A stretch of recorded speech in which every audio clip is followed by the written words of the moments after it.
Hello everyone, summer వచ్చిందంటే compulsory mango తినాల్సిందే కదా. ఇంక ఇవి వచ్చేసి అయితే మా ఇంటి దగ్గర కాసిన కాయలండి. కొన్ని కాయలు అయితే కలర్ వస్తున్నాయి అని అయితే తమ్ముడు కోసేశాడు. ఇంకా పొలం నుంచి కూడా అయితే తీసుకొచ్చాడు. మా ఇంటి దగ్గర కానీ పొలంలో కానీ ఎన్ని చెట్లు వేసినా కూడా అవి కేవలం బంగినపల్లి అయినాయండి. కానీ అవి ఇంటి దగ్గర వాటికి పొలానికి అసలు మందు అయితే కొట్టరు. టేస్ట్ అయితే చాలా బాగుంటుందండి.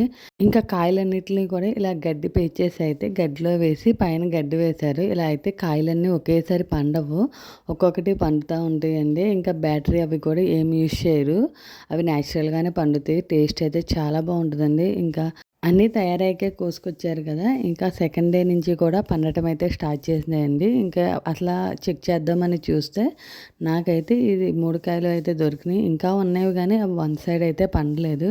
వీటిని అయితే కట్ చేశానండి. చూసారు కదా ఎంత ఎల్లోగా ఉన్నాయో. ఇలా ఉంటే టేస్ట్ అయితే చాలా బాగుంటుంది, చాలా స్వీట్గా కూడా ఉంటుందండి. Thank you.